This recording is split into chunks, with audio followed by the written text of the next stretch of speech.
Eh bien, peut-être un favori pour la victoire d'étape lâché, Laurent Bellet.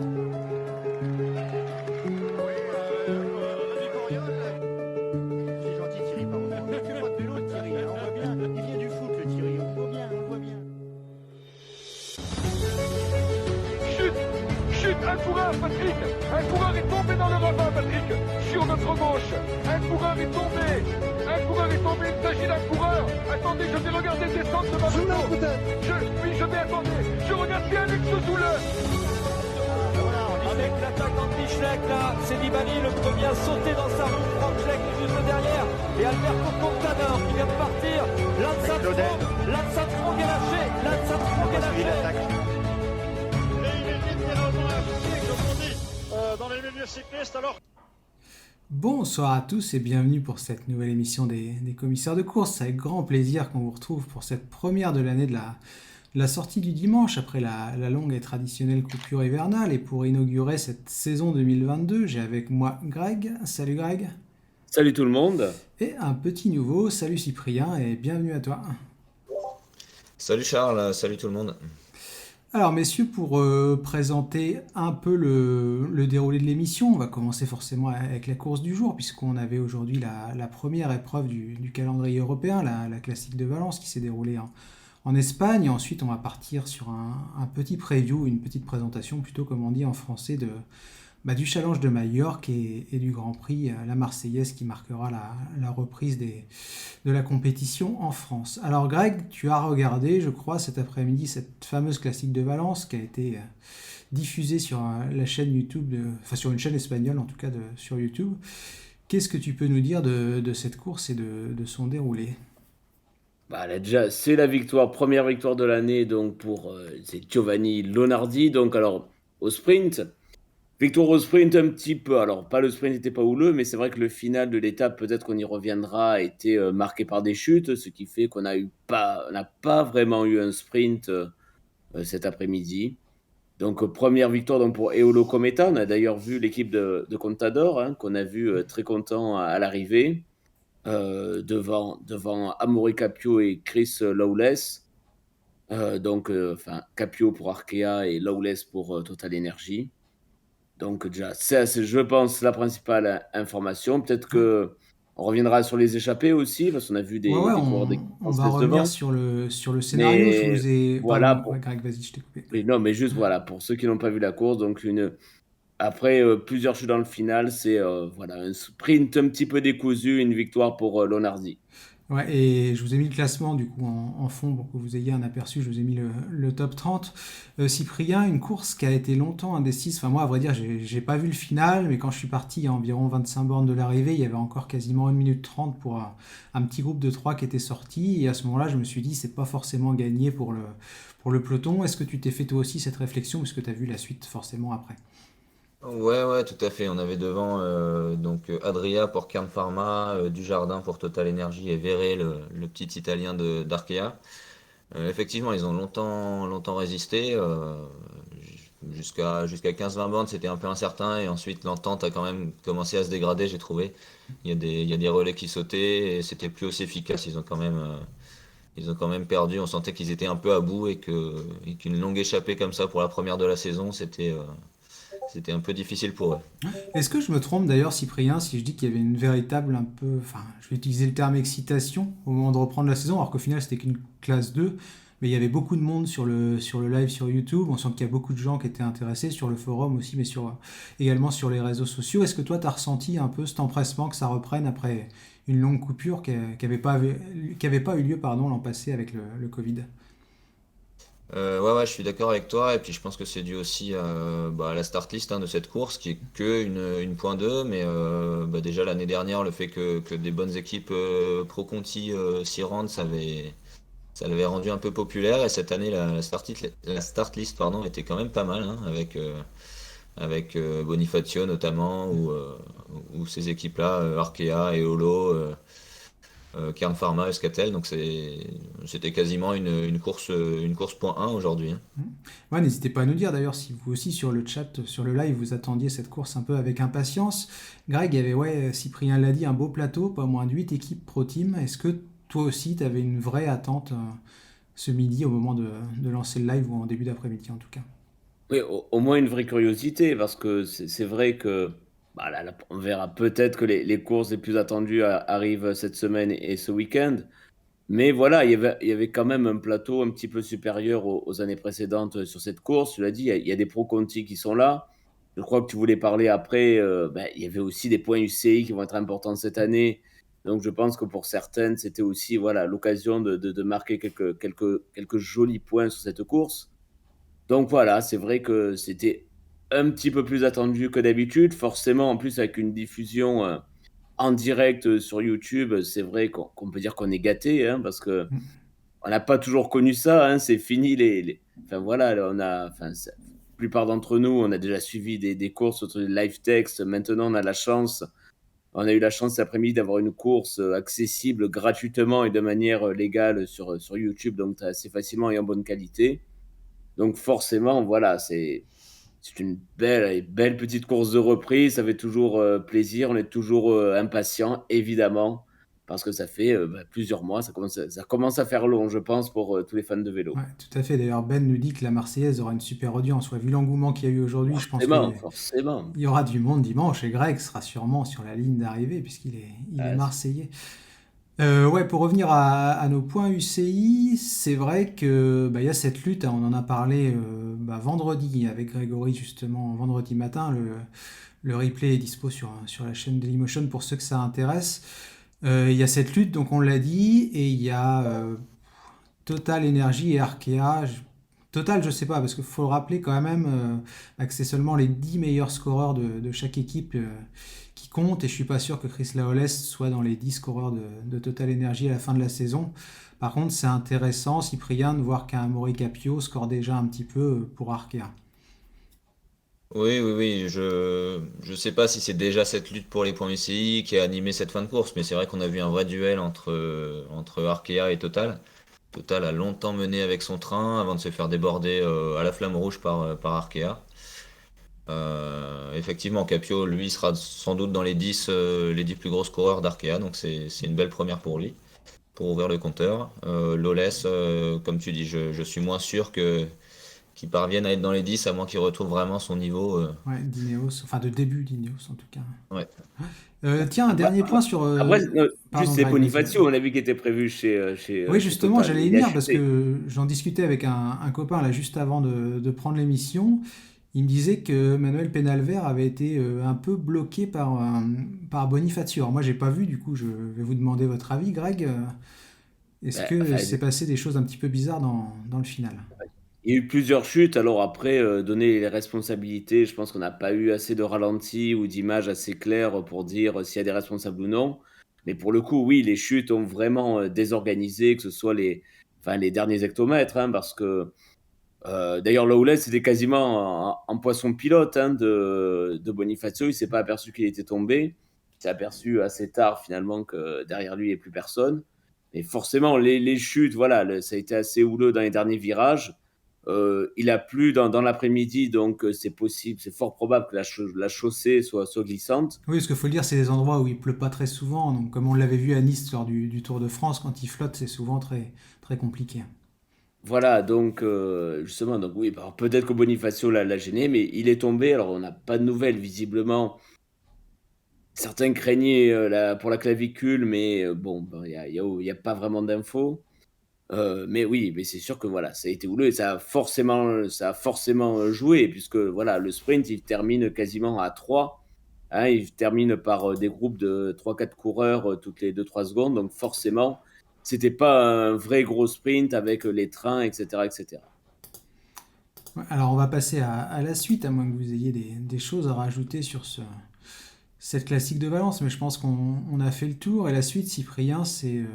certains diront la vraie reprise pour les pros, parce que c'est vrai que même s'il y avait des formations de pro team aujourd'hui, il n'y avait pas du tout de World Tour ni de tête d'affiche, mais par contre ça sera le cas à Majorque. Majorque, ça commence mercredi, il y a 5 manches au total, et je crois qu'il y a quasiment 300 coureurs engagés, hein. Je vous mets un petit aperçu d'ailleurs sur First Cycling, grosse start list pour cette grande première de la saison. Ouais, la start list, bon, un peu comme chaque année, c'est un petit peu la rentrée des classes. Peut-être encore plus cette année et depuis le Covid, hein, parce qu'on n'a pas envie de perdre de temps en route. Mais c'est vrai qu'on voit déjà les Valverde, les Formolo, les Bourgman de sortie qui ont l'habitude de marcher, les Wellens aussi qui est un habitué de Majorque. Et puis il y aura aussi des manches pour les sprinters avec Ackermann, Nizzolo, Christophe et j'en passe. Donc oui, là, ça va être la vraie rentrée des classes. Ouais. Et malheureusement, des épreuves, pardon, qui ne sont pas télévisées, Greg. Il y a quoi? Il y a 5 courses, c'est ça, jusqu'à Il y a dimanche? 5 courses, 5 trophées au total. Voilà, 5 courses. Alors, globalement, c'est assez vallonné. Il n'y a pas d'étape pure sprinter, je crois. Ça reste toujours un petit peu vallonné. Ah ben, tant pis pour la diffusion, c'est dommage. On regardera dimanche la Marseillaise, la course la plus importante. Mais oui, ben, c'est aussi, quand on voit les startlist là que tu montres, Charles, alors pourquoi il y a autant de noms? On peut penser que chaque équipe va un peu répartir ses efforts et répartir ses coureurs durant les 5 courses de la semaine.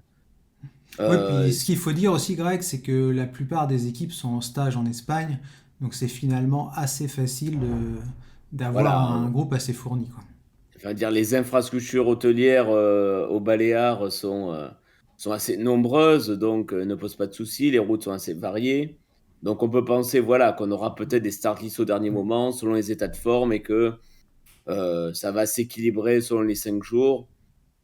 Donc voilà, ça va Puis être à suivre. C'est contrairement à d'autres vraiment. épreuves, c'est l'organisation qui paye l'hébergement, donc du coup c'est aussi plus facile d'emmener Voilà. 14 ou 15 Voilà. mecs. Mais Qu'est-ce après, il y a aussi le que... calendrier. Je pense que c'est aussi une bonne idée d'offrir 5 jours, de ne pas faire. Finalement, c'est pas une course d'une semaine. On aurait très bien pu avoir une course par étape d'une semaine, mais ils font 5 courses. Ça permet à chacun, finalement, de faire son calendrier de reprise, de faire 2 courses, de faire 3 courses, etc., etc. Oui, il faut même pas sur les chaînes espagnoles, non, nous demande Ben, malheureusement non. Peut-être un live Facebook des fois sur la ligne d'arrivée, je crois que de mémoire il y a des fois une caméra fixe. Mais non, malheureusement pas de diffusion télé. Et c'est vrai que Cyprien, faut le rappeler, Majorque, c'est pas une course par étape, c'est 5 manches, donc on met un peu qui on veut sur chacune d'entre elles. Ouais, c'est 5 manches et c'est souvent cinq manches qui se courent, au moins pour les premières, de manière très offensive.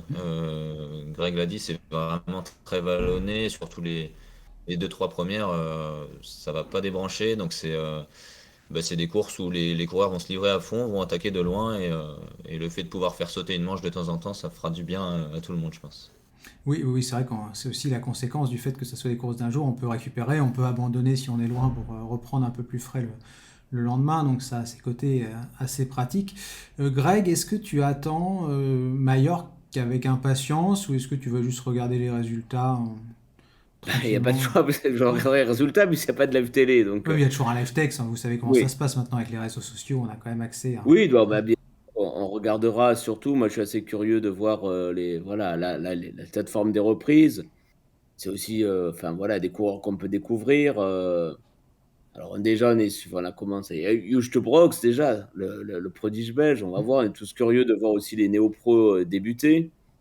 Donc, oui, mais après, voilà. Moi, j'aimerais bien avoir des startlists un petit peu plus complètes pour pouvoir faire les petits pronostics, etc.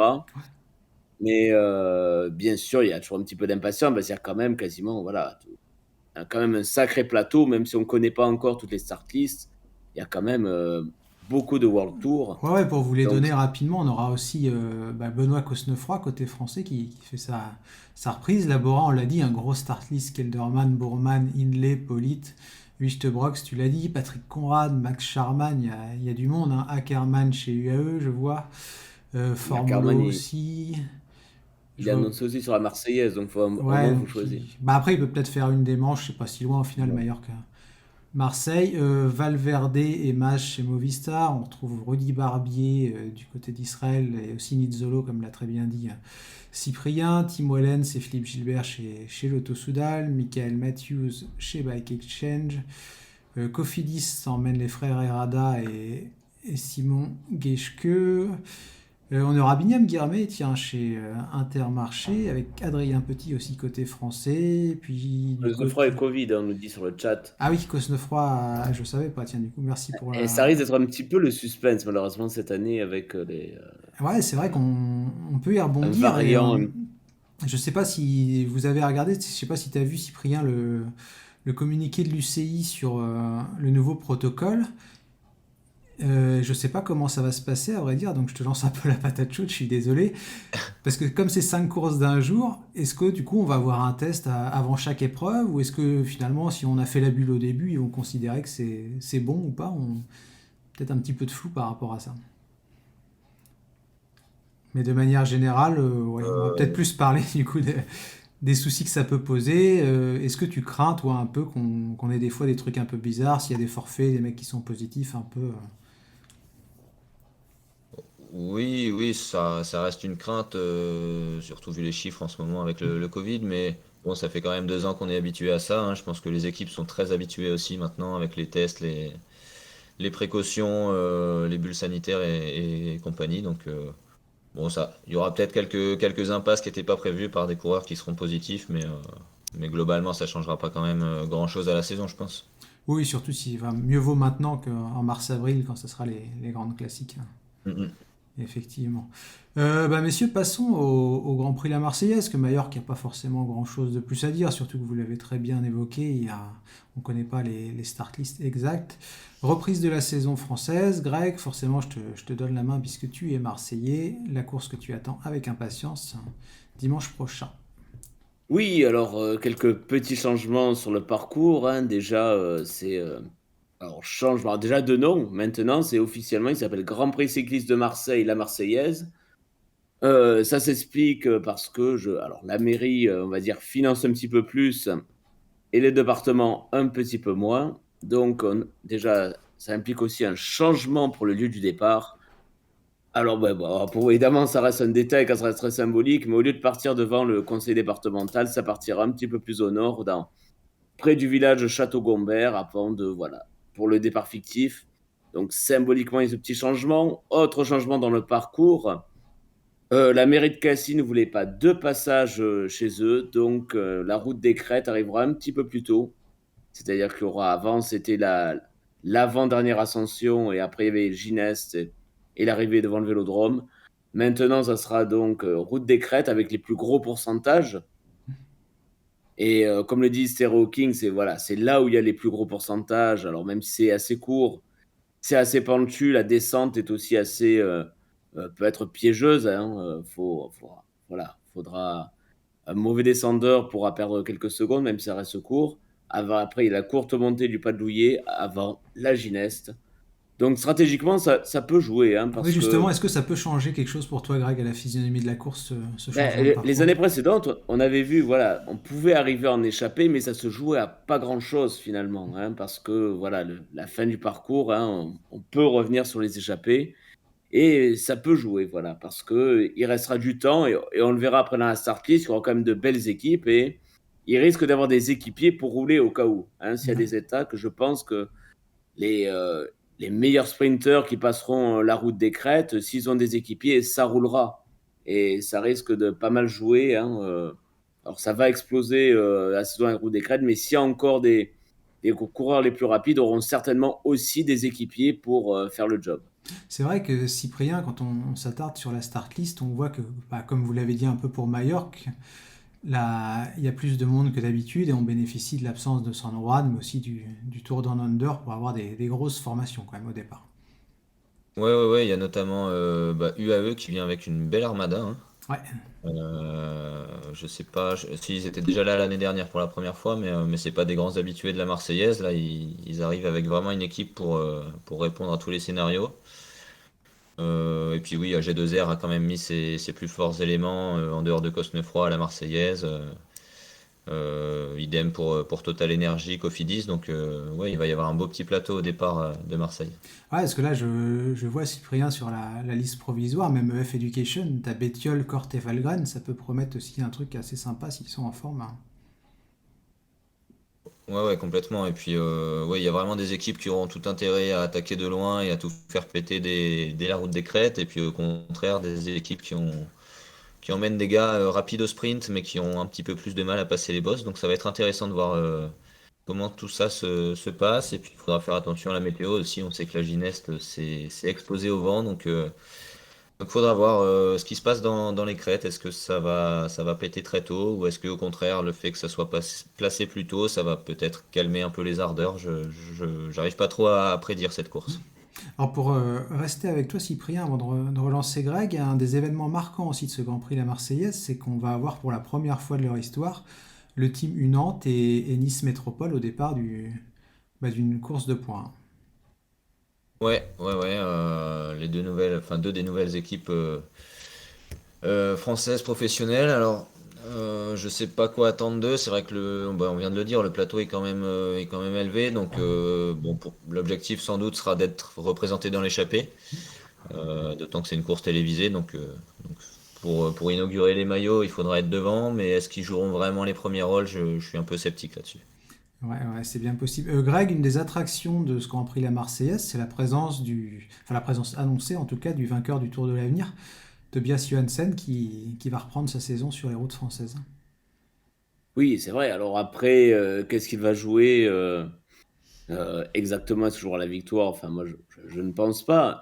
Néanmoins, enfin, comme tu l'as dit, comme on disait tout à l'heure pour les courses aux Baléares, voilà, il y a tous ces jeunes pros, tous les néo-pros, évidemment, on les regarde avec un œil particulier parce qu'on est curieux d'évaluer leur niveau, hein, tous ces jeunes prodiges, entre guillemets. Maintenant, on est habitué à ce que des coureurs de 18, 19, 20 ans arrivent au niveau pro et soient très performants. Donc, forcément, chaque année, maintenant, sur les premières courses de l'année, on va les guetter, on va regarder avec beaucoup de curiosité ces coureurs, même si voilà, ils restent très jeunes quand même. Donc, on va pas non plus attendre Monts et Merveilles 2. Mais c'est vrai que voilà, tu as raison de souligner que c'est aussi un des enjeux de début d'année de voir toutes ces nouvelles têtes qu'on va découvrir. Quand vous regardez la start list, les gars, quelle est l'équipe qui vous impressionne le plus? Est-ce qu'il y a des collectifs qui vous semblent un peu au-dessus du lot? Cyprien, tu parlais du AE, mais est-ce qu'il y en a d'autres qui te paraissent un peu comme AG2R par exemple, que je vois qui est pas trop mal, au EF, des équipes qui peuvent faire la différence selon toi? Pour moi, ouais, je l'ai dit, c'est vraiment UAE qui, avec Ulissi Trentin, ça va pouvoir attaquer de loin et finir vite. Alessandro Covi aussi, je mets une petite pièce dessus parce qu'il a fait vraiment une belle deuxième partie de saison l'année dernière. En dehors du AE, comme tu l'as dit, AG2R, bon, avec Champoussin et Calmejane. Calmejane, je crois que c'est 4 top 10 en 6 participations à la Marseillaise, hein. C'est une course qu'il aime bien, donc s'il est en forme, il sera devant. Guillaume Martin, ça m'étonnerait qu'il laisse passer cette chance de bien débuter la saison. Ouais, tu as parlé d'IF. Intermarché marche toujours bien à la Marseillaise aussi, donc avec le jeune Hugo Page peut-être, ou Pétilly, ça peut partir de loin. Ouais, il y a des équipes qui sont bien équipées quand même. Mais ce qui est intéressant, je trouve, Greg, c'est que quand je vois la start list la provisoire, t'as pas mal d'équipes qui peuvent jouer sur plusieurs tableaux. Par exemple, Cyprien parlait de Cofidis et de Guillaume Martin. Je vois qu'il y a aussi Brian Cocard. Donc, en cas d'arrivée à 20 ou 30, ça peut jouer forcément. Trentin, il est un peu passe-partout. Ici, c'est pareil. S'il y a un petit groupe, ça peut jouer la gagne. On a des Baptiste Plancard chez Intermarché. Il y a Edward Thun chez Trek au cas où pour un sprint, mais t'as aussi Bokeh Molema. Est-ce que c'est pas intéressant aussi en termes de scénario de voir que les grosses équipes, en tout cas, ont plusieurs possibilités différentes? Oui, tout à fait. De toute façon, la Marseillaise, ces dernières années, ça n'a pas souri à un pur sprinter, ça vaut rarement, au vu des difficultés. Donc, à mon avis, c'est aussi ça l'enjeu pour les équipes, c'est-à-dire il n'y a pas forcément d'ailleurs de top sprinter annoncé. Alors, Ackermann y est annoncé sur plusieurs courses, donc à voir s'il sera vraiment là. Donc, Mais est-ce forcément, que ça c'est une course promet. pour Ackermann? Je sais pas. Principal. Non, mais je sais pas s'il sera là exactement, mais justement, il n'y a pas forcément de vrais, de purs top sprinters. Donc, voilà, les équipes se disent, eh ben, on va mettre plusieurs coureurs capables de gagner, des coureurs, des punchers, des coureurs rapides qui passent bien les bosses, des leaders. Donc, c'est vrai que voilà, on est tous évidemment impatients de voir ça, car forcément, il y aura plusieurs stratégies. Les équipes vont avoir elles-mêmes plusieurs stratégies, plusieurs coureurs. Donc, c'est ce qui peut rendre la course intéressante. Ouais, alors j'ai une question, tiens, elle est intéressante, je trouve, Cyprien, je vais te la donner sur le live. C'est Polska qui nous la pose. Que va faire Koretsky? Est-ce qu'on peut attendre quelque chose déjà de Victor Koretsky ou est-ce qu'il faut plutôt lui laisser le temps de grandir gentiment? Eh ben, j'avais failli aborder le sujet juste avant et je me suis dit que j'allais me retenir parce que j'ai un peu peur qu'on soit déçu. Euh, Jérôme Pinault nous l'a vendu comme un potentiel très grand coureur. on verra. Ce sera le premier test pour lui, mais bon, je ne sais pas trop quoi attendre. En tout cas, j'attends pas grand-chose et au mieux, on sera surpris positivement. Est-ce qu'il devrait plutôt pas bosser pour Bonamour sur cette première course, à ton avis? Oui, bon après, je pense que BNB, comme beaucoup d'équipes, essaiera d'être représenté devant et jouera plus à attaquer chacun son tour qu'à vraiment. Ça m'étonnerait qu'on voit Koretsky avec Bonamour dans la roue essayer de tout faire péter. Je pense qu'ils attaqueront de loin, l'un ou l'autre, ou même un autre, hein. On a Goujard, on a Hiver, Jonathan Hiver qui a déjà dû gagner ou faire un podium sur la Oh Marseillaise. oui, Donc, certainement. Ouais. mm, mm. Alors, tiens, Greg, j'ai une question. Enfin, je vais pas répondre à la question parce que je n'ai pas la réponse. Guimard est-il reconduit sur la chaîne L'équipe? Je sais pas du tout, mais ça me permet de te demander, je sais plus si tu l'as dit au début, et désolé si c'est le cas, sur quelle chaîne est diffusé le Grand Prix La Marseillaise? Eurosport 2 et France 3 Provence, France 3 Méditerranée avec des commentaires locaux qui devraient être un petit peu plus rigolo qu'Eurosport. Mais... D'accord, donc vous n'êtes pas obligé de prendre Eurosport, il y aura une disponibilité sur France 3 Régions. Est-ce qu'on a fait le tour, messieurs, de ce Grand Prix La Marseillaise, ou est-ce que vous voyez d'autres choses à rajouter? Ben, il nous reste les pronos, les fameux pronostics. Il nous reste les fameux pronostics. Ouais, donc qui veut commencer? Est-ce qu'on va donner le podium? Est-ce que ça vous paraît pas mal le podium pour le Grand Prix La Marseillaise? Allez, Allez. le podium. Bah, en vous laissant réfléchir 30 secondes, je vais juste donner le résultat et je vais aller sur la page des copains de First Cycling parce que c'est tombé il y a quelques minutes. Il y avait aussi une autre course au Venezuela, la Vuelta al Táchira, et c'est la première victoire de la saison pour Androni, je crois, parce que c'est Didier Merchan qui a remporté la dernière étape. Et au général, je crois que c'est Roniel Campos qui s'est imposé. Oui, c'est bien ça. Donc voilà, les autres ne sont pas DNF, hein, si vous voyez sur le screen. C'est Roniel Campos qui remporte le classement général. Bref, petite parenthèse faite. Grégory, ton top 3, ton podium pour le Grand Prix de la Marseillaise. Alors, je vais dire Magnus Cort Nielsen, Matteo Trentin et allez, Jake Stewart. D'accord. Et toi, Cyprien? Et ben moi, je vois bien un petit groupe arriver de 4-5 mecs qui serait réglé par Alessandro Covi, j'en ai parlé, qui a fait une bonne saison, qui a une petite pointe de vitesse, par Calmejane qui aime bien la Marseillaise, et puis en troisième, Pierre Latour, puisque Total sera bien représenté, et Latour, c'est un parcours qui peut lui convenir, je pense. Ouais, et ben moi, je vais donner Magnus Cort, ça me paraît pas mal, devant un Diego Ulissi. Et pourquoi pas Guillaume Martin à la troisième place. Mais en tout cas, ça paraît très très ouvert. Je ne sais pas si vous avez donné des pronos sur le chat. Si ce n'est pas le cas, n'hésitez pas à les mettre avant qu'on conclue l'émission. Je regarde en même temps. Non, j'en ai pas vu. Eh ben, je pense qu'on est bon, les gars, à moins que vous ayez des victoires de Franck Bonamour, nous dit Stéréo. LV Cycling nous donne Cocard devant Cort Nielsen et Bonamour, donc pas mal de Bonamour sur le live. Je pense qu'on est bon, messieurs. On va pouvoir conclure l'émission. Au niveau des rendez-vous, comme d'habitude, Ben est pas là ce soir, mais il y a le quiz sur sa chaîne mardi à 18h30, si je ne me trompe pas, la chaîne d'Acaillon 81. Mais vous en avez l'habitude si vous nous suivez depuis un moment. Nous, on va voir si on fait une émission avec Grégory un matin dans la semaine. Il faudra voir suivant les dispos. Et dimanche prochain, on se donne rendez-vous de toute façon pour le débrief de la Marseillaise, mais aussi des différentes manches du challenge de Majorque. Et d'ailleurs, j'ai oublié, il y a aussi l'épreuve de remplacement du Tour Down Under cette semaine, le Santos Festival of Cycling, avec notamment Richie Porte et Lucas Plapp, le nouveau champion d'Australie.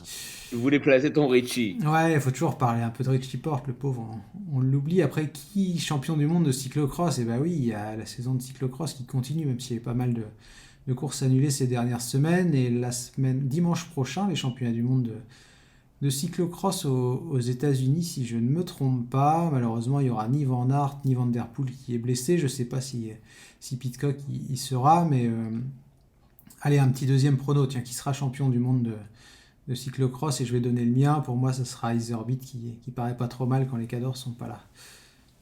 Ouais, je voudrais aussi dire Iserbyt, alors je vais dire Pidcock, Didier. Et toi, Cyprien? Bon, et ben Je vais choisir le troisième du podium du jour, alors ce sera Lars van der Haar. D'ailleurs, LV Cycling nous donne Van der Haar aussi, et Ben nous parle de Pidcock et un dernier prono Ah bah je prends Pidcock alors. sur la Marseillaise. Rasmus Tiller, ouais, les Uno X, ils ont une belle équipe. C'est vrai qu'il y a Christopher Alvorsen aussi qui peut être assez rapide au sprint et qui passe bien les bosses. Toonarts aussi pour Stéréo sur les championnats du monde. Voilà pour les pronos. Je pense qu'on a fait le tour, messieurs. Il me reste à vous souhaiter une bonne soirée. Merci à vous. C'était super cool de t'avoir, Cyprien, pour cette première. Eh ben, merci pour l'accueil, c'était un plaisir, et puis je serai là dimanche prochain.